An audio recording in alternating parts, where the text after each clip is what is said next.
ભાયાવદર શહેરમાં પ્રધાનમંત્રી નરેન્દ્ર મોદીના સ્વપ્નને સાકાર કરવા ફિટ ઇન્ડિયા અંતર્ગત સન્ડે ઓન સાયકલ યાત્રા યોજાઈ હતી।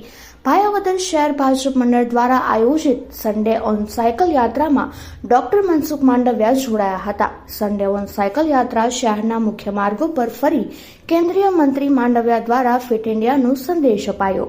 સાયકલ યાત્રામાં ડોક્ટર મનસુખ માંડવિયાની સાથે ધારાસભ્ય ડોક્ટર પાડલિયા, જિલ્લા ભાજપના ઇન્દ્રવિજયસિંહ ચુડાસમા સહિતના સામાજિક, ધાર્મિક અને રાજકીય આગેવાનો જોડાયા હતા। સવારે 7 વાગે સાયકલ યાત્રાના પ્રારંભે પૂર્વે ડોક્ટર મનસુખ માંડવિયાએ જણાવ્યું હતું કે હાલમાં દેશના લોકોમાં તંદુરસ્તી યોગ્ય રીતે જળવાઈ રહે અને દેશમાં પોલ્યુશન ઓછું થાય તે માટે પ્રધાનમંત્રી નરેન્દ્ર મોદીએ અગાઉ પણ જણાવી ચૂક્યા છે કે અઠવાડિયામાં એક વખત ઘરેથી ઓફિસ અથવા તો ધંધાના સ્થળે સાયકલ લઈને જવાથી શારીરિક અને દેશને ઘણો લાભ થશે।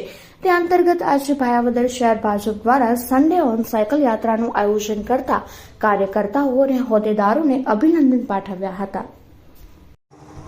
આજરોજ કેન્દ્રીય મંત્રી અને પોરબંદર લોકસભાના સાંસદ સભ્ય શ્રી મનસુખભાઈ માંડવિયા સાહેબ ભાયાવદર મુકામે ફિટ ઇન્ડિયા અંતર્ગત એક સાયકલ ખૂબ સરસ સાયકલ રેલીનું આયોજન કરેલ હતું।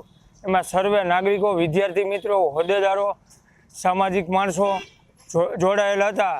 ફિટ રહેવા માટે અત્યારે સાયકલ જરૂરી છે તેવો સંદેશ આપવા માટે ખૂબ સરસ રીતે ભાયાવદર મુકામે આજરોજ સાયકલ રેલીનું આયોજન કરેલ હતું ને જોડાયેલા તમામ મિત્રોનો ખૂબ ખૂબ આભાર માનીએ છીએ।